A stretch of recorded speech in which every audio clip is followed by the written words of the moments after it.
I never thought our 10th wedding anniversary dinner would end with a pregnancy announcement, especially not from my husband's 24-year-old mistress. But there we were, sitting in one of the fanciest restaurants in town, when Jessica walked up to our table in a tight red dress. "Surprise?" she said cheerfully, pulling out a chair without asking.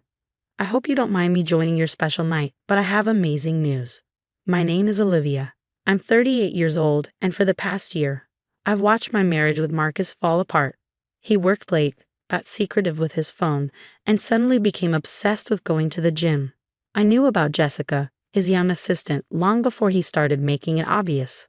But I stayed quiet for my own reasons. You see, Marcus had a secret, one that even Jessica didn't know about. And tonight, she was about to get a shock. "Jessica, what are you doing here?" Marcus asked, looking nervous.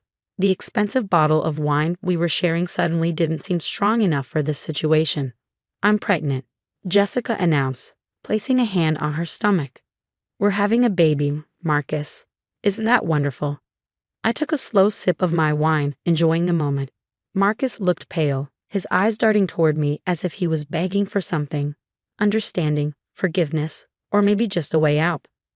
"Congratulations," I said calmly, reaching for my purse. I pulled out a plain white envelope. "Since we're sharing news, I have something too." "Olivia," Marcus warned, but I ignored him. "Go ahead," I said, sliding the envelope across the table. "You both should read this. Consider it my anniversary gift." Jessica grabbed it eagerly and tore it open. But as she read, her smile faded. I don't understand," she mumbled, looking between Marcus and the papers. Marcus took them from her hands, and I watched as his face turned ghostly white. The papers were medical records, proof that he had a vasectomy 5 years ago. "You see," I said, pouring another glass of wine, "that's what makes your pregnancy announcement so interesting, Jessica. Either it's a miracle or you have something to tell Marcus about your other relationships." Silence filled the table. Jessica's lips moved, but no words came out. Marcus stared at the papers, as if hoping they would somehow change. But Jessica's eyes filled with tears. "This has to be a mistake. Marcus, tell her it's a mistake." Marcus couldn't even look at her. He knew it wasn't a mistake. The vasectomy had been his choice. We had agreed that 2 kids were enough. He never told Jessica because I guess he liked pretending he could still have a future with her. "How long have you known?"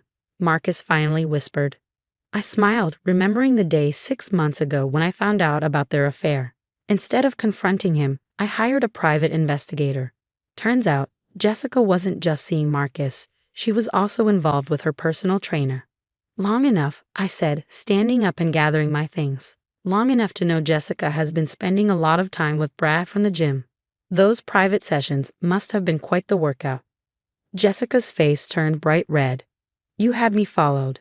"Of course not, dear, but next time you post your gym selfies on Instagram, you might want to check the reflections in the mirrors behind you." I placed a few $100 bills on the table, enough to cover the meal and a generous tip for the staff. "Happy anniversary, Marcus," I said, pushing back my chair. "Jessica, I'd say congratulations again, but I think you should call Brad instead. He'll probably be more excited about the baby than my husband." As I walked away, I heard Jessica start crying and Marcus push back his chair, probably to follow me. But I didn't look back. This was only the beginning. I had more surprises planned, and I was going to make sure our marriage ended on my terms. The morning after the restaurant showdown, I woke up in the guest bedroom to 17 missed calls from Marcus and a flurry of text messages from Jessica, ranging from threats to tearful apologies. I ignored them all and made myself a cup of coffee, settling into the window seat that overlooked our backyard. Marcus hadn't come home last night.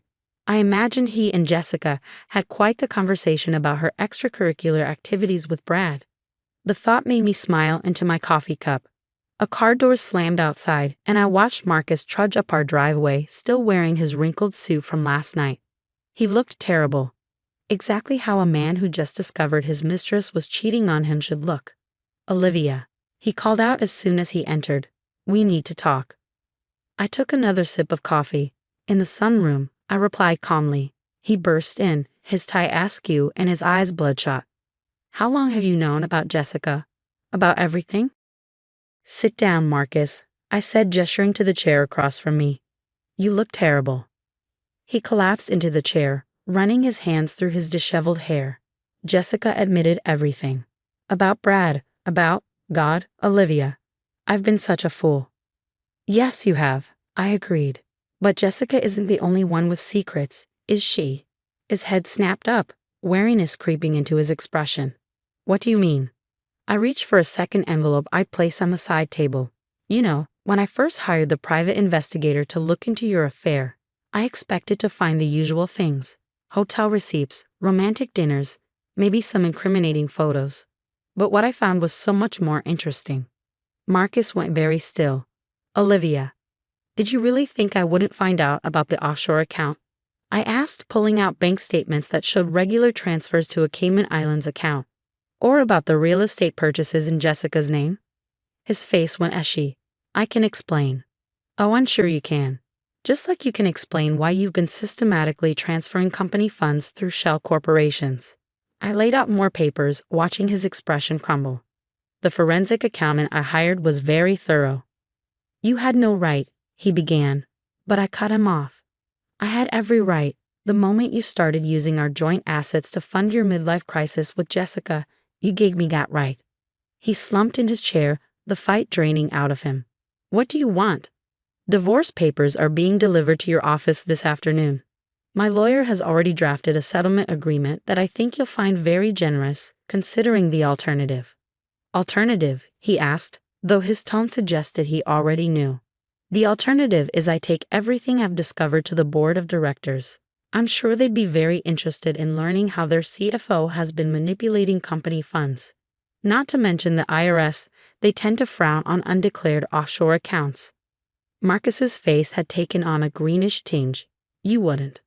Try me. I stood up, gathering the papers. You have until Friday to sign the settlement agreement. It gives you enough to start over, which is more than you deserve. In return, I get the house, my fair share of our legitimate assets, and your silence. And if I refuse? I smiled, the same calm smile I'd worn at the restaurant. Then envelope number 3 goes to the board of directors, and envelope number 4 goes to the IRS. Your choice. He stared at me for a long moment, and I saw the exact instant he realized he'd lost. Not just Jessica, not just his dignity, but everything he tried to hide. When did you get so ruthless? He asked quietly. I learned from the best, I replied. Now I suggest you go shower and change. You have a lot to think about before those divorce papers arrive.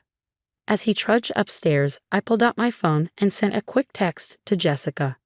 By the way, Brad says congratulations, he's always wanted to be a father. Within seconds, my phone exploded with messages from her, but I simply turned it off. Let her and Marcus deal with their own mess. I had a future to plan. Looking around the sunroom at the life Marcus and I had built together, I felt a surprising sense of peace. The anger and betrayal were still there, but they'd been transformed into something else. Determination, maybe, or liberation. The sound of the shower running upstairs reminded me that this was just the middle of the story. Marcus would either sign the papers and disappear quietly from my life, or he'd try to fight back and lose everything. Either way, I was prepared. I picked up my coffee cup and walked out to the garden, enjoying the morning sunshine. Our teenagers were away at summer camp, blissfully unaware of the drama unfolding at home. By the time they returned, everything would be settled, one way or another. My phone buzzed with a text from my lawyer. Divorce papers ready for delivery. Are you sure about the terms? Absolutely, I replied. He'll sign. After all, I still had several more envelopes of evidence safely stored away. Marcus might have thought he was clever with his secrets and lies, but he'd forgotten one important thing. Hell hath no fury like a woman with a good lawyer and an excellent private investigator. Friday arrived with a sense of finality. I sat in my lawyer's office, watching the minutes tick by on an antique clock that probably cost more than most cars. Marcus had until 5 p.m. to sign the divorce settlement. It was currently 4:45. He'll show up, Diana, my lawyer, said confidently while reviewing some paperwork. Men like Marcus always do when they realize they're cornered. She was right. At 4:52, Marcus walked in, looking nothing like the powerful CFO he portrayed at work. His shoulders were slumped, his designer suit wrinkled, and the dark circles under his eyes suggested he hadn't slept much since our confrontation.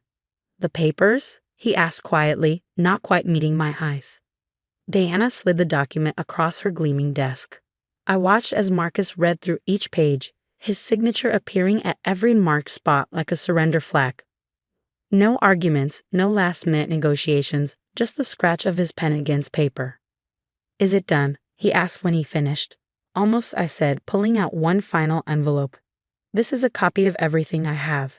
The offshore accounts, the company fraud, the real estate dealings. Consider it insurance. As long as you honor our agreement, it stays sealed." He nodded, understanding the implicit threat. "And Jessica?" "From what I hear, she and Brad had quite the emotional reunion at Fitness First yesterday. Apparently, he's thrilled about becoming a father." I couldn't help but smile.